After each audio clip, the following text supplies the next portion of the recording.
Selamat pagi Bapak Ibu, saudara-saudari kekasih Tuhan. Semoga kita semua sehat dan tetap bersuka cita hari ini. Kembali kita berjumpa lagi melalui renungan Kalimbuang Boba Jemaat Lanraki Biring Kanaya, edisi Senin 26 Oktober 2020. Mari bersama kita berdoa sebelum kita membaca dan merenungkan sabda Tuhan. Kita berdoa. Kasih-Mu senantiasa kami alami, tiada putus-putusnya kami rasakan di sepanjang kehidupan kami. Terima kasih Tuhan untuk hari yang baru ini. Di dalamnya kami akan berkarya, melakukan segala tugas dan tanggung jawab kami. Namun Tuhan, untuk mengawali semuanya ini, kami akan membaca dan merenungkan sabda kebenaran-Mu. Tolonglah kami Tuhan, agar hidup kami ini sungguh-sungguh berpadanan dengan Injil kebenaran-Mu ketika kami dituntun oleh Roh-Mu untuk memperlakukannya sesuai dengan kehendak-Mu, dan kami terus bertumbuh lewat pengenalan yang benar akan firman-Mu. Berbicaralah Tuhan, kami siap mendengarkan. Di dalam nama Tuhan Yesus kami berdoa. Amin. Yakobus pasal 2 ayat 25 sampai 26. Firman Tuhan berbunyi demikian. Dan bukankah demikian juga Rahab pelacur itu dibenarkan karena perbuatan-perbuatannya ketika ia menyembunyikan orang-orang yang disuruh itu di dalam rumahnya, lalu menolong mereka lolos melalui jalan yang lain?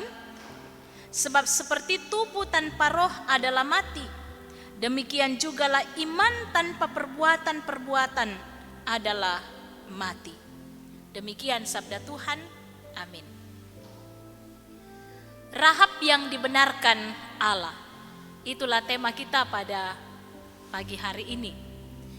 Sidang jemaat kekasih Tuhan, iman tanpa perbuatan pada hakikatnya adalah mati.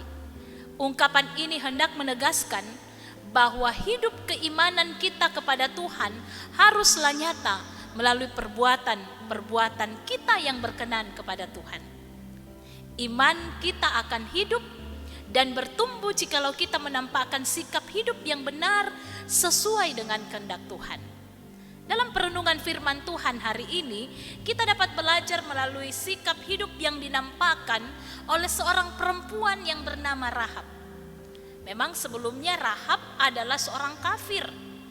Dia seorang dengan latar belakang yang gelap, yaitu seorang perempuan sundal. Tetapi kemudian menjadi salah seorang yang sangat penting karena tindakannya menyembunyikan dua orang pengintai yang mengintai kota Yeriko ketika bangsa Israel sudah mendekati tanah Kanaan. Rahab menolong dua orang pengintai itu dengan cara menyembunyikan dua orang pengintai itu di soto rumahnya di bawah timbunan rami, sehingga lolos dari kejaran para suruhan Raja Yeriko. Karena perbuatan Rahab inilah, maka ia dijadikan sebagai teladan bagi iman yang nyata dalam perbuatan, yaitu menyambut dua orang pengintai itu karena imannya kepada Tuhan. Rahab berani meresikokan dirinya dan seluruh anggota keluarganya dengan menyembunyikan dua pengintai itu. Hal ini dia lakukan karena dia beriman kepada Allah orang Israel. Dia lebih takut kepada kebinasaan yang berasal dari Allah daripada yang dari raja. Karena iman inilah dia dan seluruh keluarganya boleh diselamatkan. Ia dibenarkan karena perbuatannya. Bahkan di kemudian hari Rahab dipakai Allah menjadi bagian dari garis keturunan lahirnya Juru Selamat Yesus Kristus. Melalui tindakan iman inilah seorang perempuan kafir diubahkan menjadi pahlawan iman yang luar biasa. Sebagai jemaat Tuhan, kita seharusnya tidak mempermasalahkan besar kecilnya kita, melainkan bagaimana kita mewujudkan iman kita. Seberapa kita mencintai Tuhan, seberapa kita memberikan yang terbaik kepada Tuhan dengan tidak ada motivasi untuk kepentingan diri sendiri. Ada orang yang diubahkan menjadi berkat bagi seluruh masyarakat, bagi seluruh sejarah, Tetapi juga ada orang yang hidupnya sia-sia, terlaknat, membusuk. Percaya atau tidak percaya mempunyai dampak yang luar biasa. Orang yang mendegilkan hatinya akan merisikokan hidupnya. Dalam hidup yang penuh dengan permainan dosa akan membawa mereka kepada kehancuran diri. Dalam kelemahan dan kekurangan kita ada anugerah Tuhan yang menolong dan menopang kita, dan antar jemaat pun kita seharusnya saling menopang sehingga tidak ada yang terjatuh dan terjebak. Maka tubuh Kristus ini akan terlihat indah di mata dunia. Janganlah sampai kepala dicela karena tubuhnya yang kurang ajar. Tuhan seringkali memakai orang lain untuk berbicara kepada kita, kadang melalui orang yang tidak beriman sekalipun. Terkadang membuat kita merasa malu karena tertegur atau merasa dikuatkan oleh perkataan orang itu. Biarlah setiap kita memiliki hati dan telinga yang bersih, yang senantiasa mendengar firman Tuhan dan mewujudkan firman tersebut dalam perbuatan kita. Amin. Mari kita berdoa. Ya Tuhan, kami bersyukur ada kesempatan bagi kami untuk menggumuli firman kebenaran-Mu, disapa dan dinasihati, diingatkan oleh firman-Mu.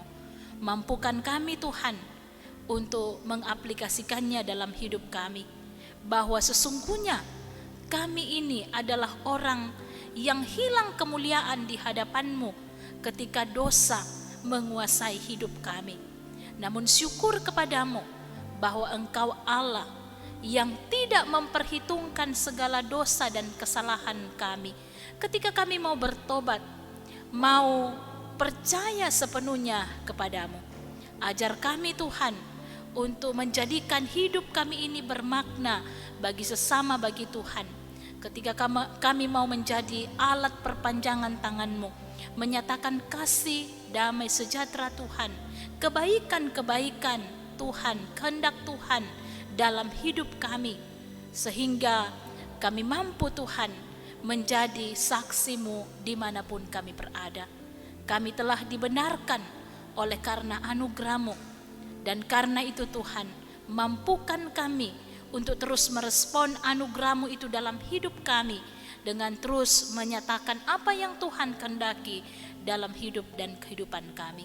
Berkati kami hari ini Tuhan, sukacita melimpah yang asalnya daripada-Mu kiranya senantiasa melingkupi kehidupan kami dan keluarga kami. Di dalam nama Tuhan Yesus kami berdoa. Haleluya. Amin. Bapak Ibu saudara-saudari kekasih Tuhan, demikian perenungan firman Tuhan hari ini. Tuhan memberkati kita.